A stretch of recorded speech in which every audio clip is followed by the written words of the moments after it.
بچه نوم دې څه ده؟ عبدالله. د پلار نوم دی؟ اجي نادر خان. آفرین. کله غلو بیولی وې؟ شنبه په ورځ. څو بجې وې؟ د شپږ نیمې بجې چې موټرونه سره راغلم، تاسو موټرونه څنګه سپورې کړم. ښه ښه. کله را آزاد شولې؟ پنجشنبه په ورځ. د مجاهدینو له لاسه مجاهدین زنده باد اوسي. خدای دې 100 کاله عمر ورکړي. آمین آمین. قومندان صاحب محترم، تاسو د دې اختطاف د طفل د آزادولو په باره کې څه وینا لرئ؟ دا څنګه قضیه وه؟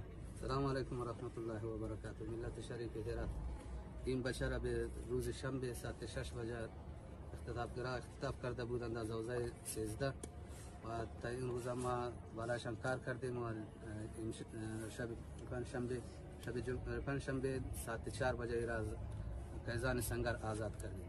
قیزان سنگر مربوطاتی که از اونجا اختطافچی‌ها هم شما آیا گرفتین جناب قماندان صاحب؟ بله، یک اختطافچی که مقاومت کردن کشته شده و دو تا دیگر گرفته ایم. بالفعل گرفته شده زنده؟ شما جناب قماندان صاحب محترم با اونا چی سزا را در نظر دارین؟ آیا از محاکم امارات اسلامی افغانستان چی سزا را در نظر دارین که چی تقاضا دارین که اونا چی سزا را به اینا بدهد که تا این طفل در یک هفته با این جرم، با این دست و پای بسته با زنجیر بستن، چی سزا را برای از اونها تقاضا میکنین؟